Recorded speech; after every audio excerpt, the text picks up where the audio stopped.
Araponga Internacional, em disco de fita som livre. 91, um mundo de atrações na Globo. Mundial de Fórmula 1. Vai começar mais uma temporada de emoção e velocidade. Grande Prêmio dos Estados Unidos, ao vivo, direto de Phoenix, neste domingo, 6 da tarde. Mundial de Fórmula 1. Acelerou, venceu. Oferecimento Biotônico Fontoura. Quem toma biotônico tem a força. Nestlé, que faz o melhor chocolate. Esso e seus revendedores na Fórmula 1 com você. Brahma Chopp, na Fórmula 1, fique com a número 1. E Rainha System, pratique esta marca. Jornal da Globo. Oferecimento Caprioli, agora também com traslado para Viracopos. Atenção, emissoras da Rede Globo. 5 segundos para o próximo programa.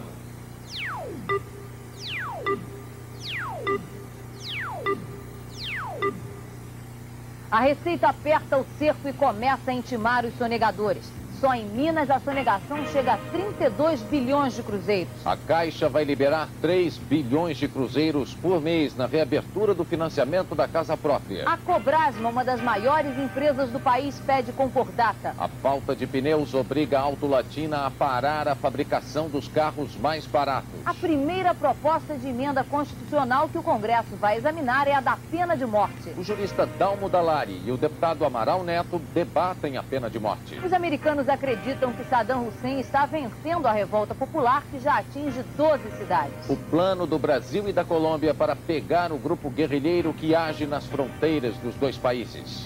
Estes são os destaques desta noite no Jornal da Globo. E vamos agora ao resumo das principais notícias do dia. O Iraque anula definitivamente a anexação do Kuwait. Brasil e Colômbia começam a caçada aos guerrilheiros que atacaram soldados brasileiros na fronteira. Em Olinda, a polícia desenterra 700 milhões de cruzeiros roubados do Banco do Brasil e ganha uma recompensa de 35 milhões. A Justiça penhora bens da Rede Ferroviária Federal para o pagamento de uma dívida trabalhista.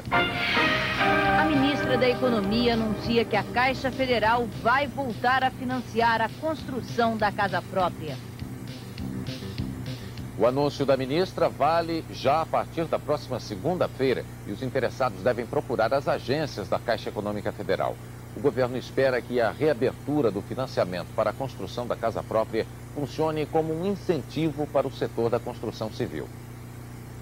O interessado não precisa ter empreiteiro. Ele vai tratar do financiamento diretamente com o gerente da Caixa. O financiamento é destinado à construção da casa própria, ao término da construção ou à construção de condomínios com até 30 unidades. Para conseguir o financiamento, o interessado tem de apresentar uma renda familiar de 15 salários mínimos. O pagamento será feito em 15 anos, com 12% de juros ao ano e mais a taxa administrativa. Para este programa, a Caixa vai destinar 3 bilhões de cruzeiros por mês. A intenção é financiar até 70% do valor da construção, o que significa financiamentos que vão de 3,5 a 5 milhões de cruzeiros por pessoa. Segundo o presidente da Caixa, Lafayette Coutinho, os financiamentos serão concedidos preferencialmente pelo sistema hipotecário, que não tem equivalência salarial. Por esse sistema, as prestações são reajustadas trimestralmente de acordo com o saldo devedor. A reabertura da carteira imobiliária da Caixa Federal é a primeira chuva na horta da habitação popular depois de uma estiagem financeira que já dura 7 anos. O programa habitacional desmoronou no impasse do crédito imobiliário antes mesmo do falecimento do BNH. A moeda do financiador é a poupança, a moeda do mutuário é o salário. Como o salário não acompanhou a correção da poupança, a única coisa que progrediu no setor nos últimos 7 anos foi o déficit habitacional, que saltou nesse período de 8 para 12 milhões de moradias esta noite. A Receita Federal descobre em Minas Gerais milhares de empresas responsáveis por uma bilionária sonegação de impostos. Essa é a primeira vez que a Receita Federal em Minas faz uma operação pente fino para descobrir as empresas que não recolhem o PIS e o FIS social. Nos computadores, a Receita fez um cruzamento de 60 mil declarações de imposto de renda de 1990, de empresas comerciais e prestadoras de serviços, com 500 mil documentos de arrecadação do SERPRO. O resultado surpreendeu a própria Receita Federal. O trabalho revelou que só nas declarações de 1990 as empresas deixaram de recolher 32 bilhões de cruzeiros em PIS e FINS social. 12 mil empresas estão em falta com a Receita. Cada uma deve, em média, 2.660.000 cruzeiros. Os empresários já começaram a ser intimados e terão que pagar o imposto devido com multa de 20%, mais juro de mora de 1% ao mês e correção monetária. Em Brasília, o secretário adjunto da Receita Federal adverte: o programa de fiscalização vai ser aplicado em todo o Brasil. Amanhã nós teremos aqui em Brasília uma reunião dos superintendentes da Receita do Brasil inteiro. O superintendente da Receita de Minas Gerais trará essa sua experiência e seu programa lá desenvolvido com uma sugestão para os demais superintendentes. E certamente, se esse programa foi exitoso em Minas Gerais, será aplicado no Brasil inteiro. A que níveis pode chegar a sonegação de PIS e FINS social em todo o Brasil? Nós poderíamos, talvez, fazer uma projeção. Se em Minas Gerais nós chegamos a 32 bilhões, aí pelo Brasil poderemos chegar aí a cerca de 200 bilhões no total. Um vazamento de ácido na zona norte de São Paulo provoca apreensão nos moradores. De lá fala ao vivo o repórter Brito Júnior, que acompanha o trabalho dos bombeiros. Bem, Fátima, o que aconteceu foi às 8 horas da noite esse vazamento. O caminhão estava indo para Suzano, que fica a 50 quilômetros de São Paulo, transportando 13 mil litros de ácido clorosulfônico, um ácido bastante tóxico. Quando o motorista que dirigia esse caminhão percebeu, ele logo trouxe o caminhão de volta para essa transportadora, que fica num bairro residencial de São Paulo, a freguesia do Ó. O cheiro apavorou os moradores, mas já não há mais perigo. O vazamento já foi estancado. Só que agora começa uma operação bastante delicada, que é a passagem do gás, do ácido, que está dentro desse caminhão-tanque com o vazamento, que teve o vazamento, para aquele outro caminhão-tanque ali. É uma operação bastante delicada, porque em contato com a água, esse ácido pode se tornar perigoso. E chove muito em São Paulo nesses últimos dias. Eu quero saber aqui do tenente dos bombeiros se isso oferece algum perigo para os moradores da região. Não, não há nenhum perigo. O perigo existe havendo um contato direto com a pessoa. No caso aqui, não há nenhum perigo. Ok, então. Muito obrigado. É isso, Fátima. Brito Júnior, de São Paulo.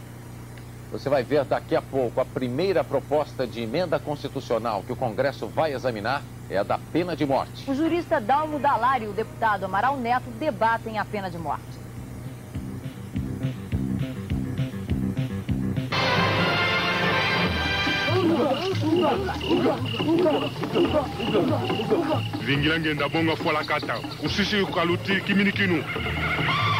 Como pouca gente entende o dialeto bantu, eu vou traduzir para uma língua que todo mundo entende. Ele disse: Now I'm going to get the knives and forks and don't let him get overcooked. Você ainda não entendeu?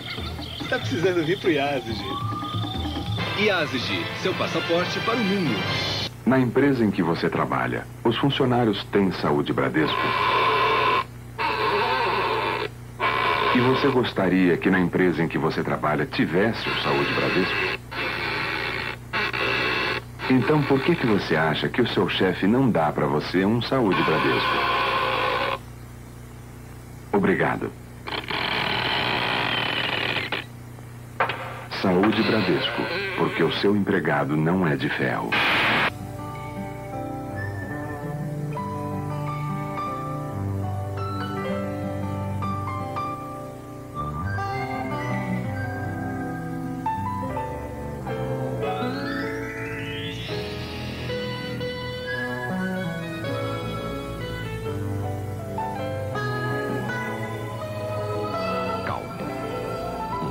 prazer.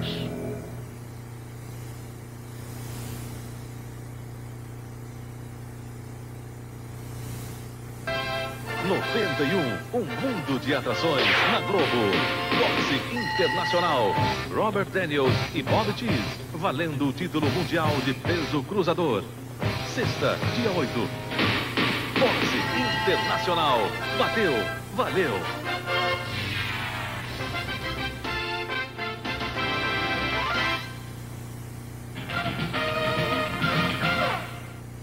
3 pessoas ameaçadas de morte no município de Rio Maria, no Pará, chegam a Belém para pedir proteção. E a polícia paraense divulga o retrato falado do fazendeiro acusado de mandar matar o líder sindical Expedito Ribeiro, assassinado no dia 2 de fevereiro em Rio Maria. O retrato de Jerônimo Alves Amorim foi feito com base no depoimento de Francisco de Assis Ferreira, empregado de Jerônimo. Francisco está preso, acusado de ter contratado o pistoleiro que baleou o líder sindical. O retrato vai ser distribuído às polícias de todo o país. Num avião fretado pelo governo do estado, chegaram a Belém o sindicalista Roberto Silva, Maria José Ribeiro, viúva de Expedito Ribeiro, e a filha dela, Antônia. Eles querem reforço policial para Rio Maria e o fim dos assassinatos de encomenda. Eu não tenho palavra para explicar o que virou aquilo. Para mim, aquilo virou um inferno.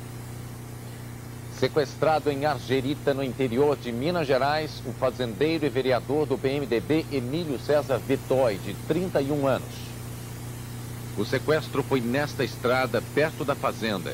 A caminhonete do vereador foi interceptada quando passava pela ponte. Os 2 sequestradores seguiram em direção a Juiz de Fora. 19 quilômetros adiante, a caminhonete foi encontrada. A polícia está controlando todas as estradas de acesso ao Rio e Belo Horizonte. Até agora, os sequestradores não fizeram contato com a família. A violência revolta uma cidade no norte do Paraná. Os moradores de São João do Ivaí vão para a rua e protestam contra o assassinato de 2 pessoas em apenas uma semana. São João do Ivaí, uma cidade com 25 mil habitantes, está assustada com a violência dos 2 crimes. Primeiro, um rapaz foi morto numa briga de faca. Depois, Maria de Lourdes Magalhães foi estrangulada e seu corpo encontrado neste matagal. Os moradores com faixas e cartazes pedem mais segurança.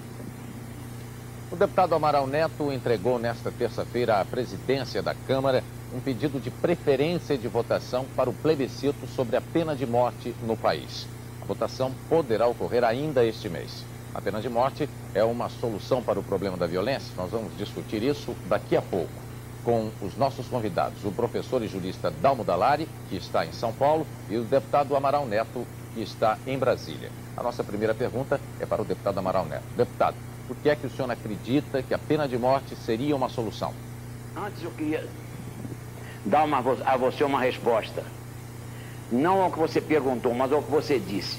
Você disse que a votação deverá ocorrer em março. Não é deverá, vai ocorrer por compromisso assumido por todas as lideranças partidárias e pelo presidente da Câmara, o deputado Ibsen Pinheiro. Agora, quanto à solução para a violência, não há nenhuma, como não há solução nenhuma para coisa nenhuma no mundo. O que eu pretendo é que o povo diga se quer a pena de morte para o sequestro seguido de morte, para o estupro seguido de morte e para o roubo seguido de morte. Não é para qualquer crimezinho, não. Eu quero pegar o sujeito que mata uma moça como mataram em Alphaville. Eu quero pegar o bandido que estrangula, o bandido que estupra, o bandido que assassina para obter vantagem ou por simples maldade. Isso não pode continuar. Eu quero que se destine o dinheiro que se gasta com essa gente nas cadeias e o risco da sobrevivência deles com a educação das crianças pobres que não vão se tornar mais... Há um grande equívoco do ilustre deputado Amaral Neto, que também é um homem que reconhecidamente inteligente, por isso respeito muito, acredito na sinceridade dos seus propósitos, mas há um grande equívoco quando ele diz que a pena de morte é para proteger a vítima. No caso do homicídio já houve a vítima. E eu lamento que o Congresso brasileiro comece a série de emendas constitucionais introduzindo o direito de matar para o Estado, permitindo que o Estado pague uma pessoa para matar outra pessoa. O jeito de proteger a vítima é impedir que ela seja vítima. É isto sim, propor emendas que corrijam desníveis sociais, desníveis econômicos, que elimine a marginalização. Isto sim é proteção àquelas possíveis vítimas, às pessoas ameaçadas de serem vítimas. Vamos trabalhar por uma ordem mais justa, por mais educação, mais conscientização, mais empregos, e desta maneira o povo brasileiro será realmente protegido. Ok, muito obrigado, professor Dalmo Dallari. E agora vamos ao próximo bloco de notícias, Fátima. Uma das maiores empresas do país pede concordata. E a falta de pneus para a produção dos carros mais baratos. Você vai ver em instantes.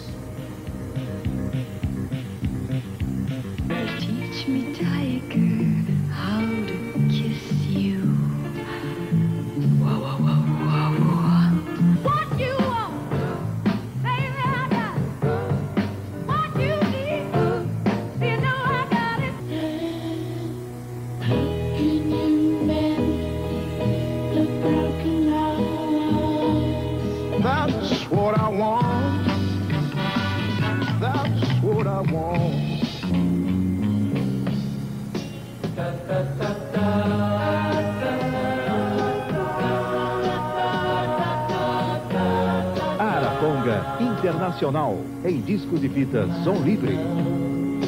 Pacote econômico. E agora, a extinção do over.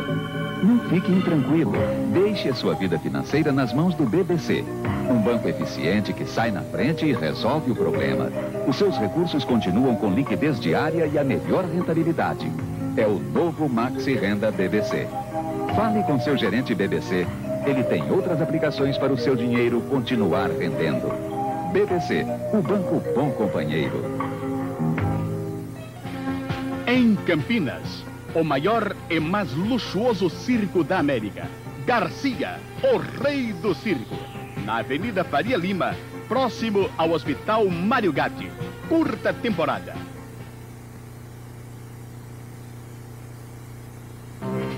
Nessa terça, a angustiante espera do combate. A realidade é que muitos de seus homens vão morrer nessa guerra. Dá pra calar essa boca? Num alojamento, um grupo de soldados enfrentando o medo da guerra, a solidão e o desespero.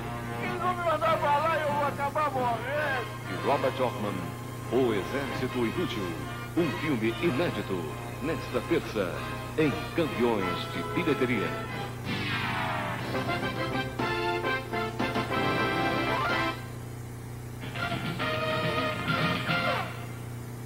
A Cobrasma, a maior empresa nacional entre as indústrias de base que produzem materiais e veículos rodoviários, pede concordata. A empresa com sede em São Paulo tem 4.100 funcionários. Os principais clientes da Cobrasma são empresas estatais. A direção alega que algumas estatais não pagaram compromissos no valor de 20 bilhões de cruzeiros. E a empresa foi obrigada a recorrer ao mercado financeiro, mas não resistiu às taxas de juros. Segundo o diretor superintendente do grupo, Luiz Eulálio Bueno Vidigal Filho, a situação pode se resolver rapidamente, porque o valor patrimonial das empresas é maior que a dívida. A Auto Latina interrompe a fabricação dos carros mais baratos. A empresa que controla a Volkswagen e a Ford alega que não tem pneus suficientes para linhas de montagem. O depósito de pneus da fábrica da Volkswagen em São José dos Campos, estado de São Paulo, está quase vazio. O estoque só dá para mais um dia. Os únicos pneus disponíveis são os dos carros de luxo. Nas concessionárias, os modelos mais simples estão chegando sem o estepe. Entregar os carros sem estepe foi a maneira que os fabricantes encontraram para contornar a falta de pneus. O problema foi jogado para os revendedores, que vão ter que sair no mercado, comprar um pneu novo e completar o carro. Mas se todos fizerem isso, vai faltar pneu também nas lojas especializadas.